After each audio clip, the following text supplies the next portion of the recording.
Welcome to Illo Talk AI to AE, where we take your knowledge of Adobe Illustrator and Photoshop and transfer it to learning how to animate in Adobe After Effects. And today we're going to learn a very important and very powerful tool, the puppet pin tool, where you can take things like this worm and you can make it move.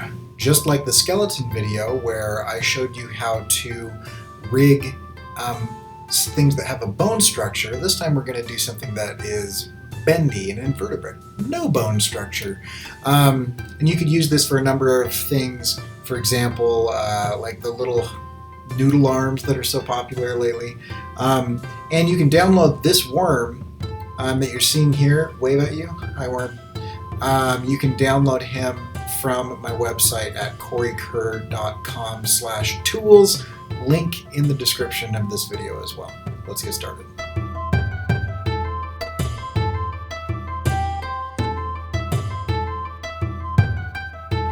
Okay, so starting out, File, Import As, Composition, Retain Layer Sizes, and press Open. If you need more help on that, I've got a video on importing from Illustrator.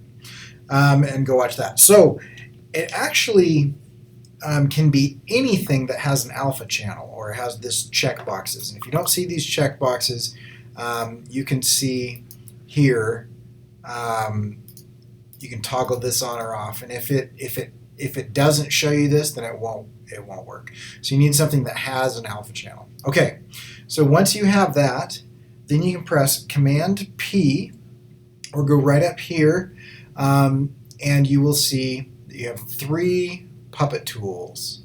We'll go through what each one of these do after I explain them. So the puppet pin tool, when you click on it, the first click, it will create a mesh. And you can click here to show that mesh, but you'll see that we have little triangles going on, right? And you can increase or decrease the number of those triangles. But basically, those are a mesh that will move this around. And so I'm just going to do one other pin here. And now when I move this pin, the other one does not move. It's anchored in place. It seems like it's kind of like rotating right now. But watch what happens if I put another pin at the end here. And I move this same pin. And so you'll see that this pin is highlighted because it's filled in. These 2 pins are not highlighted because they're not selected.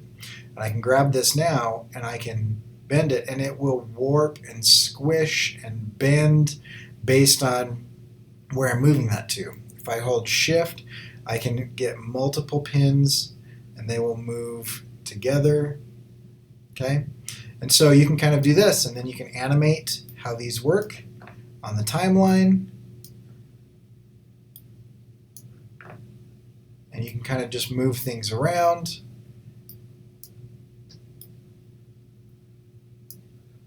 Okay, and we can kind of just do some of this jazz. Okay, and then it will animate on the timeline. So it moves over time. You'll notice that it's bending and warping. Now, at times, like right here, you'll notice right here that it started to break down a little bit. And so that's where the Starch tool comes in. So you'll notice that the Puppet Starch tool, you can come in and on the frame itself, I can come in and just spray this. Now Starch, just like in laundry, is going to stiffen things up a little bit. And so you'll see that just that kind of stiffen that up. You can increase the number of triangles that it will affect, and you'll see that it spreads, okay? Or I can say, right about here, it's kind of breaking down a little bit, and I'm going to move that over until it's like that. And you can do percentage, that will increase or decrease the stiffness of that thing, and extent is going to increase or decrease the number of triangles that single pin will do. Technically, I could turn this into a rigid structure with limbs and have it bend at the elbow and things like that, right? Now another thing that can happen, let's press Command P to toggle back to this, is I'm going to add just a couple more here. Okay, and I'm going to take this guy and I'm going to loop this around. So let's bring this up. Let's add another pin. And we'll bring this over. And there's parts of this that are stiff. And I want it to overlap here. So I'm going to bring this like this. We're going to do like a little pretzel deal. So let's have this stick out down here. And we'll have this come up over here. And we'll bring this over this way like this. But I need this to stretch out a little bit. So you notice that you can kind of add and subtract pins as you go. Not really subtract, but you can add pins as you go. Okay, and I'm going to go back to the Starch tool. These are starting to kind of make things a little bit funky. So I'm going to take this and just delete it. If you just press the delete key. And for the time being, this is all right. I'm fine with that. So let's delete that one as well. Okay, so we're good. So we'll go back to Shift P to go back to the puppet pin tool. I just want to bring this to the inside. Now, it's kind of arbitrary of what is in front of what. But what if I wanted parts of this to be in front of other parts? I can now actually do the puppet overlap tool. And I can say, you know what, I want this segment here. And you'll notice that part of that is now in front of or behind the other thing. And so I want that to be like that. And I can set this to be in front or behind. And it goes dark if it's behind, and it goes light if it's in front. But it's a percentage. And so the higher the percentage in either direction, the more in front or the more behind it'll be. And so you can actually take things, Shift P again, you can take things like this. Let's go back to the puppet pin tool, and let's put this in front of that. And so we can start to kind of decide what things are in front of or behind other things by using that. So those are the basics. Those are the basics of the pin tool. Okay. And so if I expand my mesh here, you can see that I've got under deform, I've got some keyframes. You can also keyframe the overlap. Okay, but I've got these three keyframes that have, or these three puppet pins that have keyframes on them. You can alt-click and add expressions to this. And so I could say property wiggle, okay, or I could just type in wiggle on the position and just say, 135 or whatever. And then close that off, click out, and now even after that goes, that one pin is going to continue to kind of wiggle around, right? And so you can do that. Let's just reset all of these. I'm just going to take all of these and delete them. And let's take these three and let's put them back to where they go, so they're not all completely freaking out here. I'm just going to delete that one, this one. All right. Okay, so I want to Command A and hit U. That'll show me all of my keyframes, and then I'm just going to delete all those keyframes. J to go back to the front. And now here's a really cool thing that you can do that's actually quite fun. If you hold down the Command key, then and you click on one of these, or let's click on two. I'll show you one first. You hold down the Command key, it turns into that little stopwatch. And wherever your scrubber is here, your playhead, it will begin playing from there, and it'll do a live record. And so I can come in here and I can make him go up, and this is how I made him wave before. He's going to wave, hello people, and then he's going to come over and he's going to go stretch, expand, stretch, and expand, right?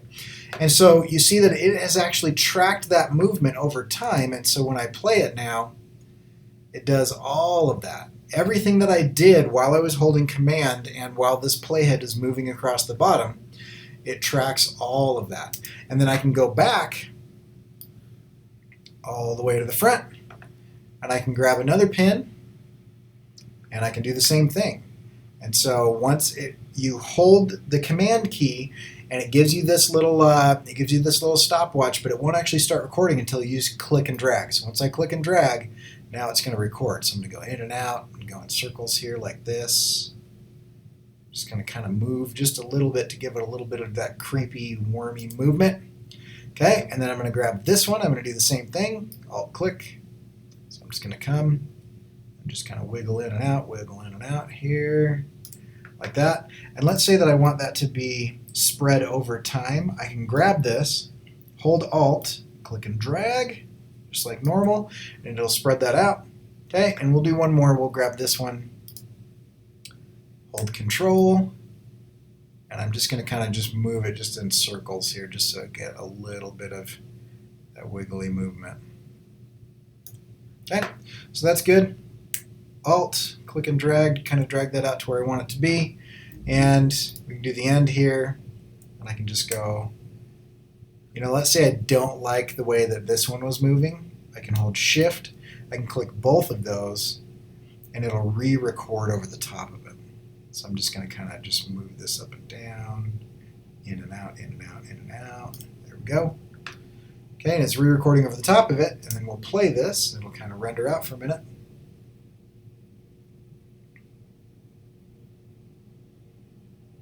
So you can kind of see that it just recorded the movement, and you can do it all at once, or you can do it one at a time. And after the fact, if you want to create looping, you can always copy and paste those keyframes, and it will end up in the same spot that it started. Okay, and you can also add and manipulate the keyframes that were recorded, the actual keyframes. And so I can come in here and I can say, you know, actually right here, I want this to come up, and I want this one to come over, and I want this dude to come down, and we're going to kind of swing him over this way.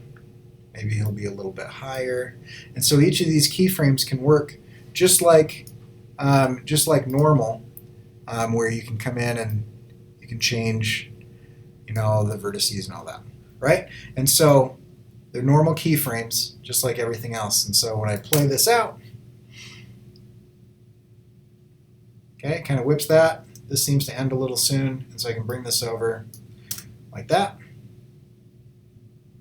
Okay. And I'll just play this while I talk about this. Under the keyframe, or under the puppet pen tool, you have record options. And if you press record options, you will see that you can reduce the speed, you can increase or decrease the smoothing, you can show the mesh. It's not a mesh or meth, it's mesh. Show the mesh during the recording and all kinds of stuff. There's lots of different effects there. And so we can also, after the fact, come in and use the Starch tool. Like I'm noticing it's breaking up a little bit, like right there. And so I can come in and I can grab the Puppet Starch tool and I can just starch that out so it just kind of straightens up. But I don't want it to be super stiff, and so I'm kind of decrease the stiffness a little bit. And I don't want it to be real big, and so I can kind of decrease the number of triangles that it's going after. Maybe a few more. And then I'll just kind of move this to the end. I really just don't want the end to break up. It's like that, right? And so you can go in and you can make adjustments and move around. That is the Puppet tool, and it is Command P, and you can rotate through these. And so if you hit Command P multiple times, you'll notice that that tool changes, and we'll go Command P, Command P, Command P, Command P, right? And each one of those has you know, different controls as you go through it, and that's it, basically. And so you could do this with the skeleton, you could do this with characters, you could do this with any number of things. I've seen people do this with photos, and they'll kind of make people blink or smile or whatever. You can do it to all kinds of things. And so, okay, so that is the Puppet Pen tool. If some of this was lost on you, go back and watch the videos from the start, AI to AE, and I have them in order on that playlist. And if you'd like to see what I'm doing in animation, you can check out my 100 Days of Animation. If you want to download this worm so that you can practice, then go to corykerr.com/tools. There's also a couple more assets there that go along with some of these videos. Or you can always check the link in the description, and I will catch you guys later. I'm out.